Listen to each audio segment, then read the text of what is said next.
A girl named Vista sits in the corner of a train car and sees the other passengers staring at her strangely. One of them seems particularly scared because Vista has a powerful device called the Titan badge with her. Interestingly, the Titan badge happens to be a device which can give humans superpowers by altering their DNA when they put it on. Vista is one of those who has tested the badge, and people like her are called Hyperions. After a while, some agents enter the train with a professor named Ruckus, who looks relieved to have found Vista. Just then, Vista says she knows that someone named Maya told Ruckus where she was, but the professor asks how she knows. Vista says that Maya tells him everything that happens, but Ruckus believes that she read his mind. As he scolds her for doing that, Vista mimics him, but she soon gets interrupted by someone who takes a picture of her. After this, Ruckus tells Vista to hand over the Titan badge, but she says it's not fair. Ruckus doesn't seem to care, and Vista eventually gives it to him. As Ruckus then sits next to her,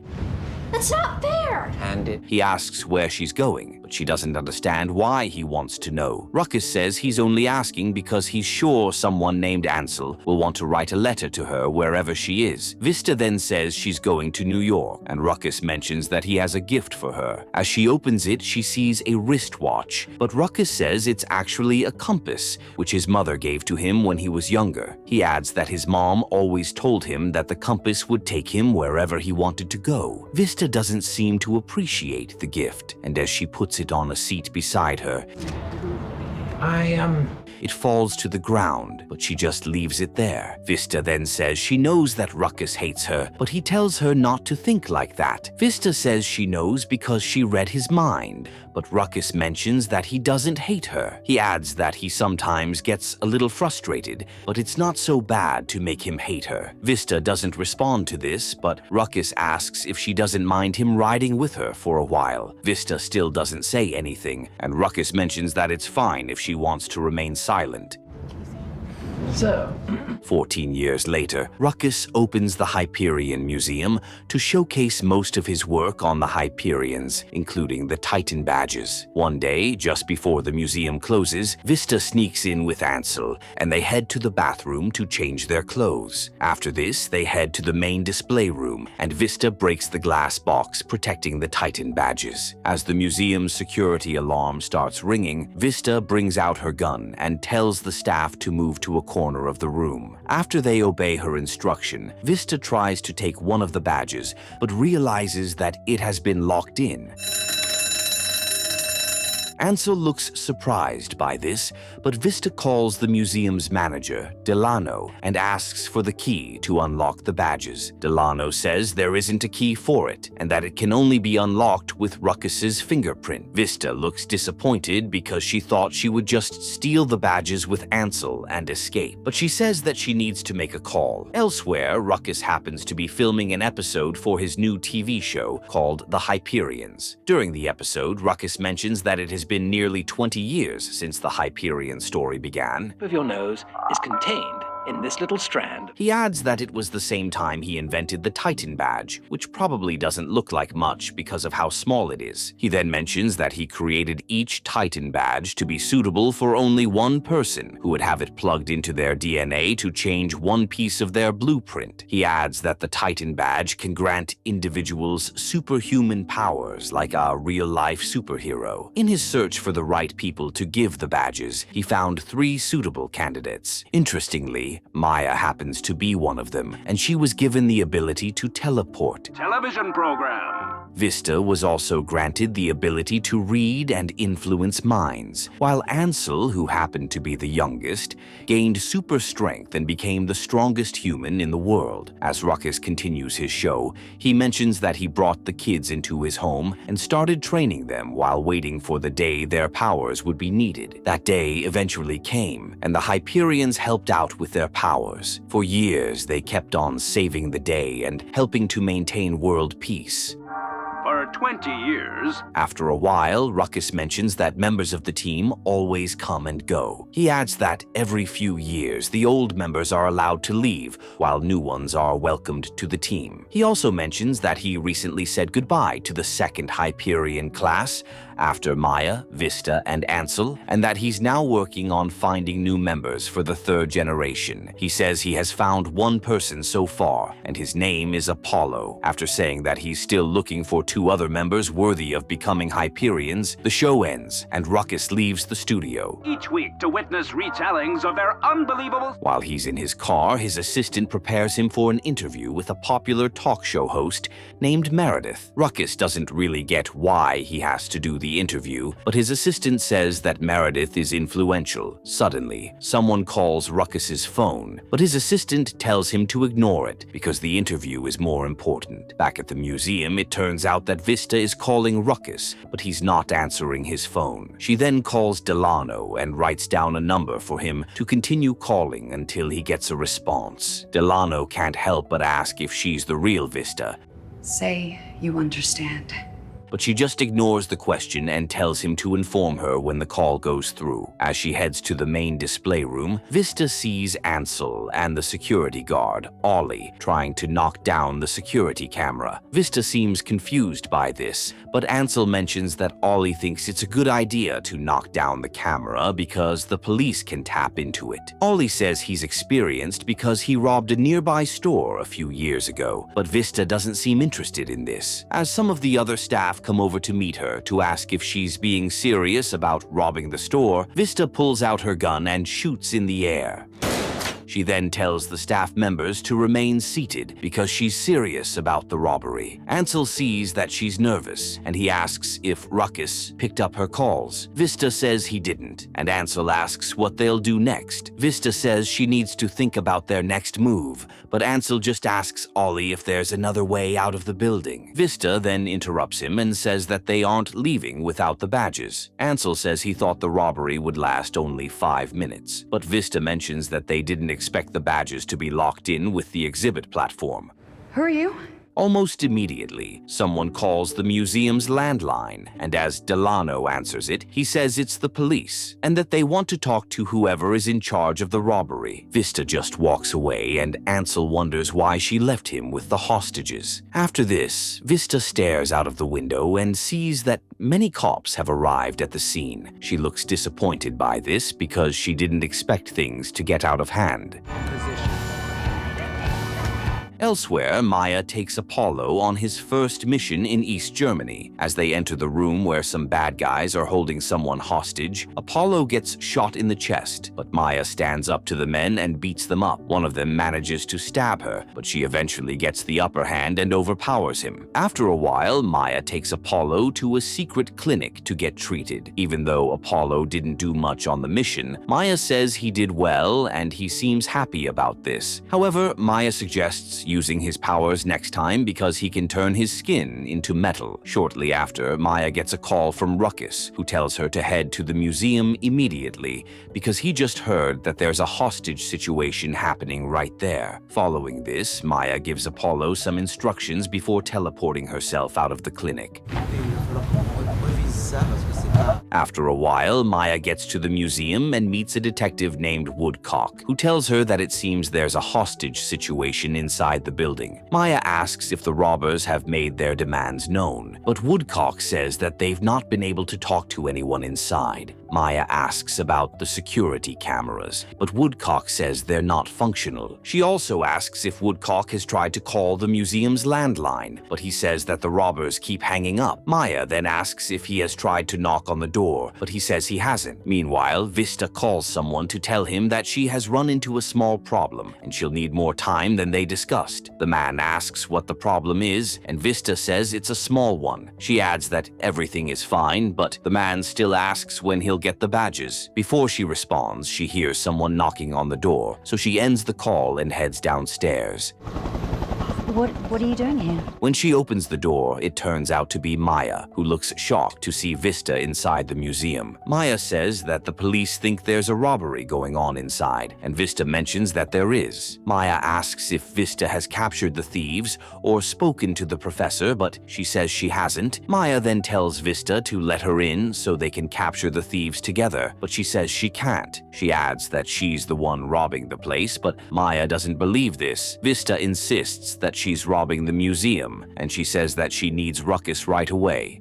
Well, let me in, I'll help. Maya asks if she has lost her mind, and she tells Vista not to make her teleport herself inside. Vista then tells her not to bother herself because she has the cork, which is a small device that was created by Ruckus to prevent any abuse of power. With the device, anyone can generate a power-free radius where none of the Titan badges can work. Maya realizes that Vista has already stolen the cork, and she looks shocked by this. Vista then insists on seeing the professor, but Maya asks if she's alone. Vista tries to ignore the question, but Maya realizes that she brought Ansel to rob the museum with her. Ruckus has never just thought of us as employees. Not you, at least. Vista then says that the museum is off limits to Maya because she only needs Ruckus. Maya refuses to leave, and she teleports Vista away from the scene. As they land on the roof of the building, Maya asks if Vista even knows what she's doing. Vista doesn't seem interested in talking about the robbery, but Maya asks if she thinks it's a way to reconnect with her and Ruckus. Vista says that the robbery has nothing to do with them, but Maya believes it does. She adds that Vista abandoned them 10 years ago and suddenly showed up out of nowhere to rob the museum. I'm trapped, Maya. Vista says she's trapped, and Maya suggests helping her and Ansel leave the museum. However, Vista says she can't go anywhere, and Maya says that Ruckus will be disappointed. As Maya calls Ruckus her dad, Vista tells her not to call him that. Maya says they both made mistakes in the past, but Vista complains that Ruckus has never acknowledged any of the apology letters she sent. She adds that despite all her efforts as part of his team, he kept dragging her name through the mud. Maya then tells Vista not to be so eager to destroy Ruckus's legacy because he cares about her. And all the while, he has dragged my name through the mud. Vista says that Ruckus only cares about the team and not the people on it. She adds that she can do anything she wants now that she's no longer an employee, but Maya says she's wrong because Ruckus never thought of them as employees. Vista then mentions that Ruckus never did that with Maya because she was his favorite. Maya doesn't believe this, and she mentions that Ruckus cares about all of them equally. As a helicopter heads toward the roof, Vista decides to go back inside, but Maya tries to stop her. Vista refuses to wait, and she tells Maya not to forget that she was the one who used to read minds. As Maya heads down, she tells Woodcock to leave his men in front of the museum. She also sees a man named Ares staring at her, and she heads toward him. Before he says anything, Maya teleports him away from the scene. Ares says he has something to tell her, but Maya mentions that she's busy. Ares says he understands, but he still tells Maya that he wants to rejoin the team. Interestingly, it turns out that Ares used to be a member of the second group of Hyperions before Ruckus allowed him to leave. Ares, please be understanding. Ares says he can train like Maya to become a Hyperion again, but she tells him that it's not possible. She adds that Ruckus is firm about wanting a new generation of Hyperions, and that Ares has to forget about it. Ares looks disappointed by this, but Maya tells him that Ruckus will ensure he gets all the money he'll ever need. After this, she teleports him back to the front of the museum, and he eventually leaves while looking disappointed. Back in the museum, Vista tells Ansel that Maya is around. As he asks what they'll do next, Vista calls Delano and tells him to help her lock the door. She also suggests placing boxes and other things behind the door to make it hard for anyone to break in. While they're doing this, Ansel tells Vista that he thinks it's time for them to start considering the possibility of using the badges to get their powers back in case things get out of hand. You know, like if things were to get out of hand. Vista seems confused by this, and she asks if he remembers why they're robbing the museum. Ansel says he knows, and that the plan is to get the badges and hand them over to the kidnappers who took Vista's daughter, Ruby. Vista says they need to focus on handing over the badges when they get them, but Ansel believes there's a possibility that the kidnappers won't release Ruby after getting them. As he says that things could be easier if they use the badges, Vista insists that they need to stick to the plan. Elsewhere, Ruckus gets to Meredith's show, and he's asked a few questions questions about the Hyperions and the new generation. After he answers the questions, Meredith asks if he really adopted Ansel and Vista, and he confirms this. He also mentions that Maya was hired because he felt she could fit in well with the others and assist with their training. Meredith then asks about the rumors that he wanted to replace the Hyperions with robots. Ruckus says it's true, but that he eventually decided against it because he wanted the Hyperions to have a heart and be compassionate. No, we hired Maya. Interestingly, Meredith believes the thought of having robots as Hyperions only came because he had problems with his team. Ruckus looks shocked to hear this, but before he responds, Maya interrupts the interview and whispers to him that they have a problem. As Meredith wonders what's wrong, Ruckus says he's just late for an appointment. Elsewhere, Vista enters a room where she watches an old video, which shows the story of how she left the Hyperions. Interestingly, Vista was rebellious while growing up, and she repeatedly tried to leave the Hyperions despite how much Ruckus loved and cared for her. After getting caught trying to leave many times, Vista eventually got her chance and condemned Ruckus in an interview. She also left the Hyperions and abandoned them to get married to a superstar. This left the Hyperions in danger of collapse, but Ruckus managed to save the team by letting Ansel go so he could assemble a new team of heroes. Vista looks sad to see how her decisions hurt Ruckus, but she suddenly hears a phone ringing. thus ensuring continued safety for the human race. As she goes to answer it, the kidnapper tells her to grab a pen because she'll have to make a statement. Back at Ruckus's office, Maya tells him that Ansel and Vista are the robbers at the museum, and he looks shocked. Maya believes that Vista is in trouble, but Ruckus wonders why she would try to rob his museum as a way to get him to help her. Maya then scolds Ruckus for not opening any of the letters Vista sent to him over the years, but he says he knows what's probably inside. He adds that he's sure Vista just wanted him to send more money to her, but Maya tells him to forget about what happened in the past. Maya says she knows how hurt he was when Vista left, but that he never told the kids how he felt about them. Ruckus says he didn't think he had to do that, and he insists that he did all he could for Vista before she abandoned him. Maya then asks for the corpse, and Ruckus says it's in a safe place. Maya realizes that he's lying, and she heads to her room to pack her things. Ruckus doesn't get this, but Maya says she can't believe that he's lying to her. I want to see the cork. She adds that she's starting to believe what Vista said about him. As he asks what this means, Maya mentions that Vista said he loved the team and not the individuals on it. Ruckus says he hopes Maya doesn't believe that, but she mentions that she's not sure what she believes anymore because she's tired of saying goodbye to the people she loves. Just then, one of Ruckus's staff informs him that Vista is about to go live from inside the museum. As he gets to his office, he watches Vista reading a note and telling the public that she and Ansel are the robbers. She adds that they want the Titan badges, which can only be unlocked by Ruckus. Elsewhere, Ansel reminisces about the past and thinks about when Ruckus' PR team made him leave the Hyperions because he went to see Vista after she left. As he eventually goes to the bathroom, he and Delano realize that there's someone hiding in the ceiling. Vista quickly comes to their aid and gets the man taken to the main display room. As she then interrogates him to know if he's a cop, he just ignores her questions. Vista then calls the leader of the kidnappers, who tells her that the strange man works for him. Vista realizes that the kidnappers are inside the building, and she asks to speak to Ruby. Even though the leader of the kidnappers initially refuses, he eventually allows Vista to talk to Ruby. After she does this, Vista is told that she has only 30 minutes to get the badges. As the call ends, Vista begins to cry because she's worried that Ruby might get hurt. A while later, Maya and Ruckus head into the museum alone, and as Ansel sees them, Professor.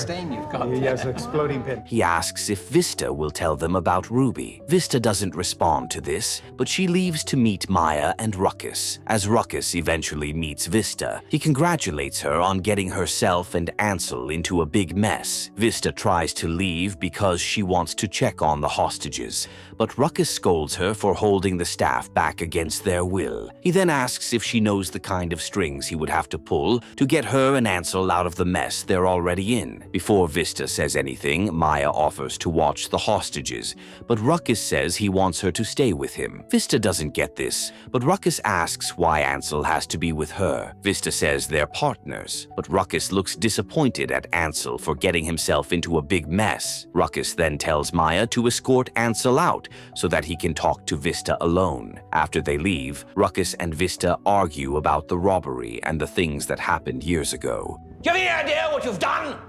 Meanwhile, Maya asks Ansel how he's doing, and he says he's fine. As she asks where he's staying now, he says he's living with Vista, and Maya looks shocked. She then asks if he's still receiving the checks Ruckus sends to him. Ansel says he does, and Maya asks if he shares the money with Vista. Ansel says he does that because Vista and Ruby need him. Maya then asks who Ruby is, and Ansel says she's Vista's 5-year-old daughter. Elsewhere, Ruckus keeps calling Vista a spoiled child, but she also blames him for never showing how much he cared for his kids. Ruckus says he doesn't have to show her anything and that he'll give her the badges if she wants them. Following this, he heads down and unlocks the badges with his fingerprint. As Vista takes one of them to try it, she realizes that it's a decoy. Ruckus then asks if she expected him to leave the real badges just lying around in the museum. Vista looks sad and begs him to give her the real badges.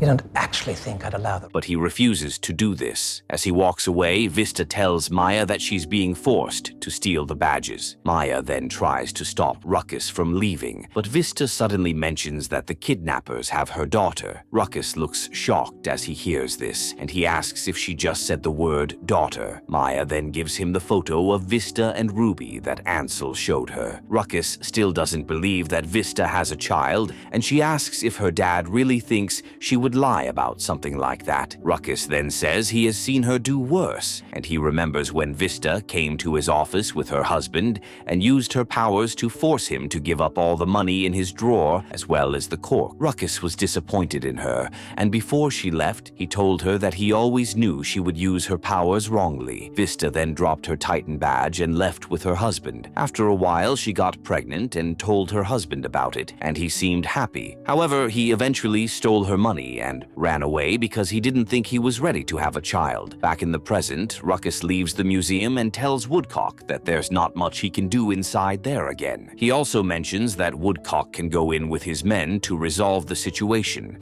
We just received this message for you. Before Woodcock does this, Maya tells him that no one should be allowed to enter the museum. She also tells Woodcock to tell the negotiator to inform Vista that they'll be back in an hour. As she then tries to convince Ruckus to change his mind, she gets a call from the White House telling her that the president wants to see her. Before she leaves, she tells Ruckus to head home and stay there until she returns. Ruckus then tells her to teleport him to his office, but she refuses and tells him to take his car instead. Meanwhile, Vista looks sad because she might not get Ruby back, and Ansel consoles her. Suddenly, the leader of the kidnappers comes down with Ruby, and it turns out to be Ares. After Ruckus gets to his office, he looks at the picture of Vista and Ruby again. Picking a station and sticking to it, please. He then notices that Ruby is wearing the compass he gave Vista when she was younger. As he wonders if Ruby is really his granddaughter, he also thinks about what to do with the Titan badges. He initially thinks about giving them up, but the robot parrot in his office tells him not to give away his life's work. He then thinks about destroying them, but the robot also warns him not to do that. As he wonders what to do next, he eventually leaves the house and returns to the museum, even though Maya wanted him to stay back. When he enters the museum, he sees Ares and his men pointing their guns at Ansel and Vista. Ruckus says he's not really surprised and that he should have guessed that Ares was behind everything. Ares then says he wants his badge back, but Ruckus tells him to get his men to lower their guns. Ares refuses to do this, and he talks about how he doesn't want to be a regular individual. Ruckus still refuses to give up the badge, and Ares blames him for making the public hate Vista. Just then, Ruckus shakes her hand and says it's a gift from him. As Ares asks for his badge again, Ruckus shows him that he has destroyed it. Ares looks shocked by this, but he tells Ruckus to make a new one for him. You'll make me another one! Ruckus says he can't, and Ares threatens to kill everyone if he doesn't get a new badge. Ruckus says he won't do that, and as Ares wonders what he's talking about, Vista suddenly controls him to turn his gun toward one of his men. Ares looks shocked by this, and he realizes that Vista now has her badge with her. It then turns out that Ruckus actually gave it to her when he shook her hand earlier. As Ares seems pissed, Ruckus throws another badge at Ansel, and he quickly puts it on. Before Ares and his men start shooting at them, Maya returns from the White House and sees what's happening. The fight eventually goes on, and Ares gets badly hurt. He then runs to the bathroom to grab Ruby, but Vista sees him. As he tries to convince her that Ruckus is the real enemy, Vista refuses to believe this, and she gets Ruby to hide in one of the stalls while she deals with him. After the fight ends with all of Ares' men dying, Ansel, Maya, and Vista go around the museum and realize that they haven't seen Ruckus. When they eventually see him, he appears to be badly injured, and they quickly get him taken to the hospital. Much later, Ruckus slowly recovers, recovering where thousands of fans and supporters. and Vista goes to see him while he's with Maya, Ansel, and Ruby. As she enters the room, she sees that Ruckus has now read all the letters she sent over the years. Ansel then tells Ruby that they need to leave the room so that her mom can talk to her grandfather alone. As she leaves, Ruby says goodbye to Ruckus, and he waves at her. After this, Vista sits next to Ruckus's bed and mentions that she doesn't know what to say. Ruckus then taps on the Titan badge on her arm, and as she reads his mind, he tells her that he loves her. Vista looks happy about this, and she tells Ruckus that she loves him too. After initially abandoning Ruckus and stealing from him, Vista eventually seeks his help when her daughter is kidnapped. Ruckus didn't seem to care about her because of what she did to him in the past, but as he realized that his granddaughter's life was at stake, he helped Vista take down Ares and the kidnappers. In this story, we learned that no matter how messy the past is, family can still push us to act when it counts.